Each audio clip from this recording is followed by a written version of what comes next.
مولایا صلی وسلم دائما ابدا علی دین دیا لوگوں کو، دین کی قدریں تو یہ ان کو ملا کہاں سے؟ تو پھر بات وہی آتی ہے کہ آغوش مادر کی تربیت اثر دکھاتی ہے۔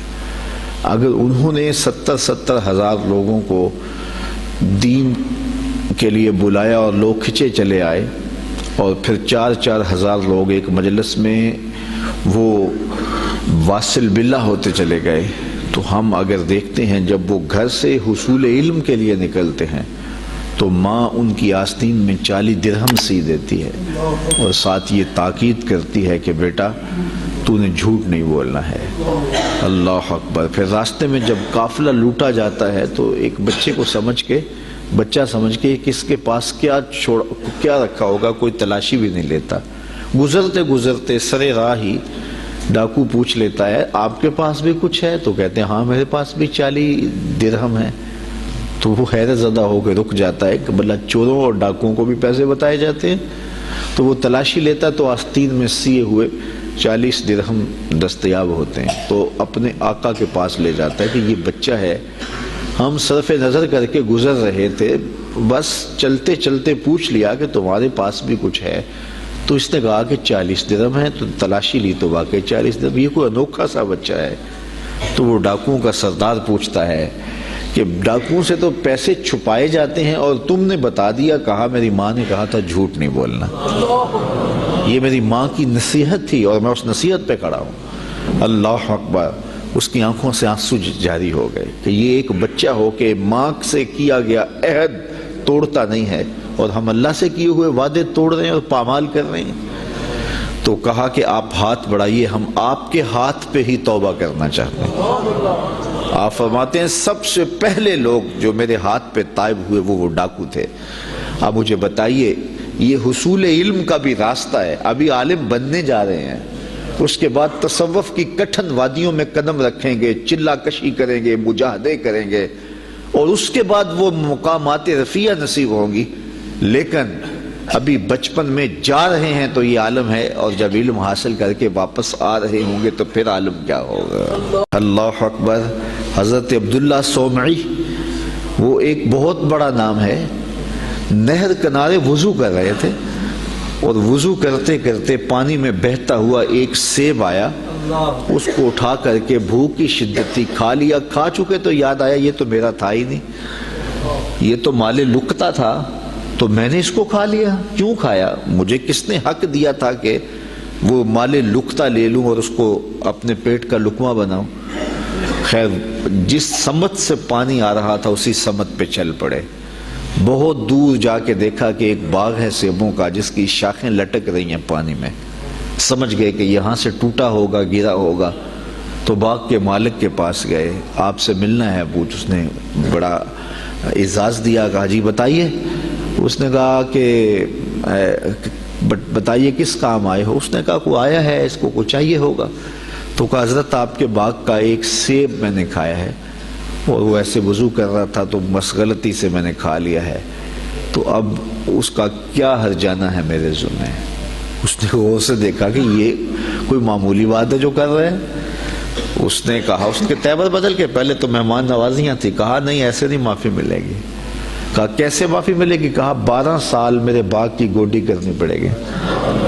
ایک سیب کے بدلے 12 سال؟ لیکن وہ بھی کوئی صاحب نظر تھے، اور وہ بھی اس دوران ان کی تربیت کرنا چاہتے تھے اور انہیں دیکھنا چاہتے تھے، تو کہا کہ 12 سال تمہیں میرے باغ کی گوڈی کرنی پڑے گی۔ تو تیار ہو گئے کہ ٹھیک ہے، وہ میرا گناہ تو دھل جائے گا، تم معاف تو کر دو گے۔ آج غوث پاک کی 11ویں پکانے والے دیکھیں وہ کس مال سے پکا رہے ہیں۔ یہ میں غوث اعظم کے والد کی کہانی سنا رہا ہوں۔ اللہ اکبر۔ 12 سال گوڈی کر رہے ہیں، 12 سال۔ 12 سال کے بعد ایک دن باغ کے مالک نے کہا کوئی سیب توڑ کے لاؤ، تو وہ سیب توڑ کے لے گئے، تو وہ بھی کچا ہی تھا، وہ اس طرح کا پختہ نہیں تھا جس طرح کہ توڑ کے پیش کیا جاتا ہے۔ تو کہا 12 سال ہو گئے میرے باغ میں کام کرتے ہوئے، تمہیں ابھی تک یہی نہیں پتا چلا کہ اچھا سیب کون سا ہوتا ہے؟ کہا 1 سیب کی سزا کاٹ رہا ہوں، مجھ سے قسم لے لو 12 سالوں میں نظر اٹھا کے سیب کی طرف دیکھا بھی ہو، میرا کام جڑوں میں گوڈی کرنا ہے وہی کرتا، میں اوپر کبھی 12 سال میں نہیں دیکھا۔ اللہ اکبر۔ تو فوراً سینے سے لگا لیا، کہا تمہارا گناہ معاف ہو جائے گا، اب ایک شرط رہ گئی ہے۔ تو کہا حضرت بتائیے۔ کہا میری ایک بیٹی ہے جو آنکھوں سے دیکھتی نہیں، کانوں سے سنتی نہیں، زبان سے بولتی نہیں اور پاؤں سے چل نہیں سکتی، تو اس سے تمہیں نکاح کرنا پڑے گا۔ اب شادی انسان کی زندگی کا اہم مرحلہ ہوتا ہے، سوچ سوچ کے انسان قدم اٹھاتا ہے، زندگی پوری گزارنی ہے۔ کہا پھر اس کے بعد معافی مل جائے گا؟ اس کے بعد معافی ہے۔ نکاح ہو گیا۔ کہا جائیے اپنی جو ہے وہ دلہن کے کمرے میں۔ جہاں گئے تو وہاں صحیح الاعضاء ایک خاتون، ایک لڑکی منتظر تھی، تو واپس دوڑ آئے اور دوڑتے ہوئے جو ہے وہ ماتھے پہ دروازے کی چگاٹ جو تھی وہ دروازے پہ لگی۔ تو آگے حضرت شیخ تھے ان کے، اس بچی کے والد، تو کہا کہ دوڑ آئے ہو؟ کہا حضرت پہلے ایک غلطی کی سزا اتنی لمبی بھگت رہا ہوں، تو وہ جس سے نکاح آپ نے پڑھوایا تھا وہ تو نہیں ہے، یہ تو کوئی اور خاتون ہے، صحیح الاعضاء ہے۔ کہا وہی تمہاری بیوی ہے۔ کانوں سے بہری اس لیے ہے کہ آج تک اس نے غیر محرم سے ہم کلامی نہیں کی، اور زبان سے گونگی اس لیے ہے کہ غیر محرم سے کبھی بات نہیں کی۔ نابینا اس طرح ہے کہ اس نے آج تک غیر محرم کو دیکھا نہیں۔ اللہ اکبر۔ پاؤں سے اپاہج اس طرح ہے کہ آج تک یہ جو ہے وہ غیر محرم کی طرف چل کے نہیں گئی۔ یہ حضرت غوث اعظم کی والدہ بنی، اور یہ بزرگ جنہوں نے سیب کھایا تھا یہ حضرت غوث اعظم کے والد بنے۔ پھر اللہ نے ان دونوں کو جو شہزادہ دیا اس کا نام شیخ عبد القادر جیلانی ہے۔ تو وہ کیا کسی نے کہا تھا نا کہ اچھی مائیں اچھی اولاد کی ضمانت ہوتی ہیں، اور مائیں جب اس طرح کی پاکیزہ صفتوں اور باپ تقوی کے اس معیار پر ہوں تو پھر بیٹے شیخ عبد القادر جیلانی ہی ہوتے ہیں۔ آپ جانتے ہیں کہ مائی راستی حضرت بابا فرید گنج شکر کی ماں، وہ بچے ہیں تو مصلے کے نیچے شکر کی پڑیا رکھ دیتی ہیں، اور وہ نماز پڑھتے ہیں، مصلہ اٹھاتے ہیں تو نیچے شکر کی پڑیا ہوتی ہے، تو انہیں شوق تھا شکر کا تو وہ کھا لیتے ہیں۔ اللہ اکبر۔ تاکہ بچہ عادت اس کی پک جائے، پختہ ہو جائے نماز کی۔ امام غزالی نے احیاء العلوم میں لکھا ہے ہر عمل پہلے ریاکاری ہوتا ہے، پھر عادت بنتا ہے، پھر عبادت بنتا ہے۔ تو اپنی اولاد کی تربیت کرنی چاہیے کہ انہیں پہلے لالچ دے کے انہیں نیکیوں کی طرف راغب کرنا چاہیے۔ تو وہ روز شکر رکھتی تھی۔ ایک دن ماں کہیں گئی تھی اور آتے ہوئے لیٹ ہو گئیں، اور نماز کا وقت آ گیا۔ ماں کا دل ڈول رہا ہے کہ آج بیٹے نے مصلہ اٹھایا تو آج چونکہ میں نے شکر کی پوڑی رکھی نہیں تو بیٹے کا بھرم ٹوٹ جائے گا۔ دل ہی دل میں دعا کرنے لگی، مالک تو قادر بھی ہے قدیر بھی ہے، آج میری محبت کی، آج میری اس ادا کی اور میری اس حکمت عملی کی جس کے ذریعے بچے کو نمازی بناتی ہوں، لاج رکھ لے۔ خیر واپس پلٹی، بیٹا نماز پڑھ چکا تھا، تو ماں نے جلدی سے کہا کہ بیٹا فرید نماز پڑھ لی؟ کہا امی نماز پڑھی، لیکن ماں کا دل ڈھولنے لگا کہ لیکن کے بعد کیا کہنے والا ہے۔ کہا لیکن آج جو پوڑی شکر کی ملی نا اس کا چاسی کوئی اور تھا، اس کا مزہ ہی کوئی اور تھا۔ تو ماں نے بیٹے کو گلے سے لگایا، کہا بیٹا پہلے پڑیا میں رکھتی تھی، اب تیرے رب نے رکھی ہے۔ اللہ اکبر۔ کیا آج کی ماں بیٹے کو نمازی بنانے کے لیے اس کے مصلے کے نیچے چاکلیٹ نہیں رکھ سکتی؟ آج اس کو نمازی بنانے کے لیے کوئی طریقہ اختیار نہیں کر سکتی؟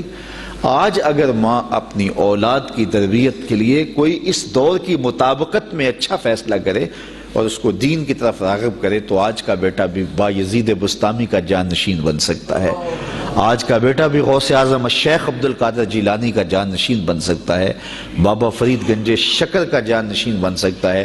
قطب الدین بختیار کاکی علیہ رحمہ جب حفظ کرنے جاتے ہیں تو استاد پہلا پڑھا سپارے سے آغاز کرتے ہیں، سارا پارہ سنا دیتے ہیں، دوسرا تیسرا حتیٰ کہ 14 پارے سنا دیتے ہیں۔ 15ویں پارے سے استاد جی شروع کیجیے۔ کہا جس درس گاہ سے 14 پارے حفظ کیے ہیں وہیں سے باقی پارے بھی حفظ کر لیے ہوتے. کہا میری ماں کو 14 پارے آتے تھے اور جب صبح اٹھتی تھی اور اتنی دیر تک جو ہے وہ رکتی نہیں تھی, کام بھی کرتی رہتی تھی, 14 پاروں کی تلاوت بھی کرتی رہتی تھی.